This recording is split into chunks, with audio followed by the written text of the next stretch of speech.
আসসালামু আলাইকুম বন্ধুরা, আজকে যাচ্ছি বাড়িয়া দরবার শরীফ মাইজ ভান্ডারে কি দন আছে চামড়ার চোখে দেখলি না। আজকে আপনাদেরকে নিজ চোখে দেখাবো মাইজ ভান্ডারে কি কি আছে। চলেন শুরু করা যাক। সময়টা হচ্ছে রোজ সোমবার, জানুয়ারি 26 তারিখ। আর সকালবেলা বেরিয়ে গেলাম হালকা পাতলা নাস্তা করে গাড়ির উদ্দেশ্যে। আর আমাদের এলাকায় প্রত্যেক বছরই এরকমই মাজারের উদ্দেশ্যে গাড়ি ছাড়া হয়। শুধু মাজারের উদ্দেশ্যে না, কক্সবাজার ভ্রমণ কিংবা বান্দরবান সেন্ট মার্টিন ভ্রমণ পর্যন্ত আমাদের এখান থেকে গাড়ি ছাড়া হয়। টিকিটে লেখা ছিল আমাদের গাড়িটি ভোর সকাল 6টা বাজে রওনা দেবে। বেশ দুই একজন ঢিলা ও লোয়েস্ট লুকের জন্য আমাদের গাড়িটি সকাল 10টার দিকে রওনা। গাইজ এমনিতেও লেট, তার ভিতরে চিপাচাপা রাস্তা, গাড়ি ঠিক মতো ঘুরানো যাচ্ছে না, বারবার ব্যাগে পিছিয়ে দিয়ে তারপর গাড়িটাকে ঘুরাতে হচ্ছে। তারপর আমাদের গাড়িটি মিরপুর হয়ে কুমিল্লার উদ্দেশ্যে রওনা দেয়, কারণ কুমিল্লাতে দুজন লোক আছে তারাও।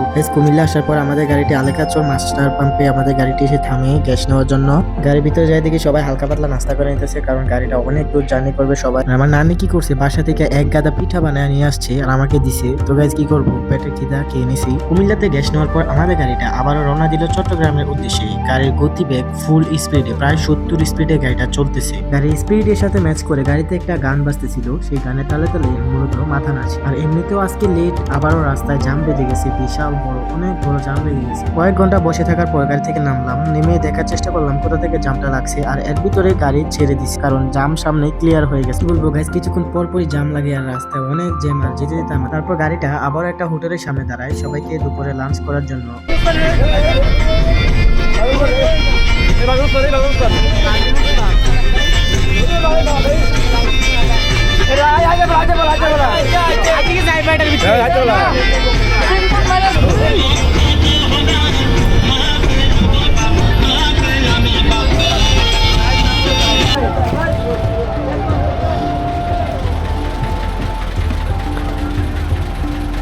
গাইজ আমরা এখন এসে পুষছি। কয়টা বাজে কয়টা আছে? 6টা 8 মিনিটে এসে আমরা পুষছি মাইজ ভান্ডার দরবার শরীফে। লুঙ্গি মুঙ্গি ঠিক করতে হবে একজনই। লন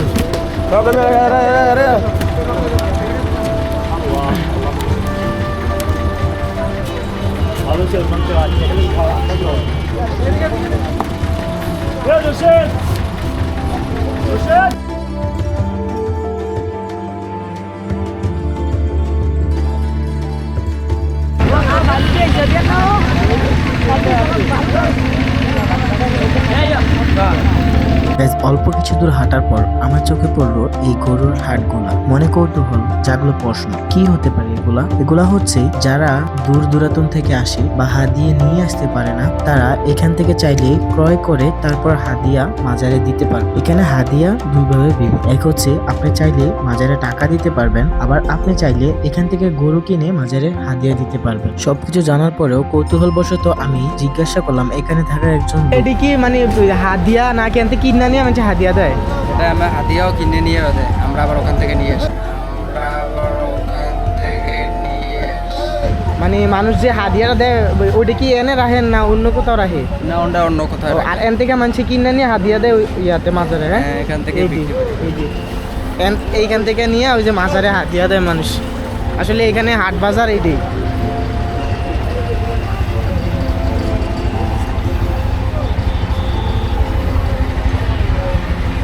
বিশাল বড়। অনেকক্ষণ হাঁটার পর আমরা চলে আসলাম মাইজ ভান্ডার দরবার শরীফের মেইন যে গেট আছে ওই 1 নাম্বার গেটের সামনে।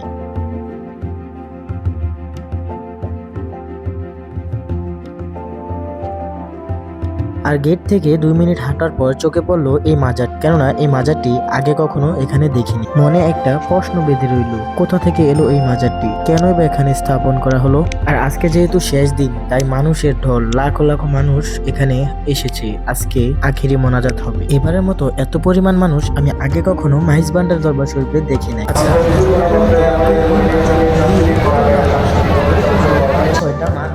যেগুলোতে মাঠ ভর্তি, কানায় কানায় ভর্তি। যেহেতু আজকে আখিরি মোনাজাত, তাই মানুষের ঢল নেমেছে। আর এখন যে মাঠটা দেখছেন এটা হচ্ছে 2 নাম্বার মাঠ। দেখুন এখানেও কত কত মানুষ, কত হাজার হাজার মানুষ। আর এত এত মানুষের ভিড়ে হাঁটতেও যেন কষ্ট হচ্ছে আমাদের। মাজারের সাথে হচ্ছে আমরা এখানে আমাদের লোকজন সবাই বসে আছি। আমি জানি না উনি এখানে মোম কেন ধরাচ্ছে, কারণ এখানে অনেক আলো আছে, পর্যাপ্ত পরিমাণ আলো আছে, তারপরেও এখানে মোম ধরানো হচ্ছে কেন? বিশেষ করে আমরা মোম জ্বালাই আলোর জন্য, অন্ধকার হলে যখন কারেন্ট চলে যায় তখনই আমরা মোম জ্বালাই, আর উনি এখানে হুদি এতগুলা মোম জ্বালায়া মোমগুলারে নষ্ট করতেছে। যাই হোক গাইজ, কারো বিষয়ে আমার কিছু বলার নাই, যার যার কর্ম তার তার ধর্ম। গাইজ এগুলা হচ্ছে মাজারগুলা, দেখেন অনেক সুন্দর। আর গাইজ ভিডিওটা আমি লম্বা করতে চাই না, কারণ ভিডিওটা অনেক বড় সড়ো। এই ভিডিওটা 3 ভাগে ভাগ করলাম, প্রথম পার্ট, দ্বিতীয় পার্ট, তৃতীয় পার্ট। আপনারা আমার ইউটিউব চ্যানেলে পেয়ে যাবেন, ফরহাদ ব্লগ C24। ভিডিওটি ভালো লাগলে ভিডিওতে একটা লাইক ও শেয়ার এবং চ্যানেলটিকে সাবস্ক্রাইব করে পাশে থাকেন এরকম ভিডিও আরো পাওয়ার জন্য। আজকে ব্লগটা এ পর্যন্ত, ভালো থাকবেন, সুস্থ থাকবেন, ধন্যবাদ। দেখা হচ্ছে নেক্সট পার্টে।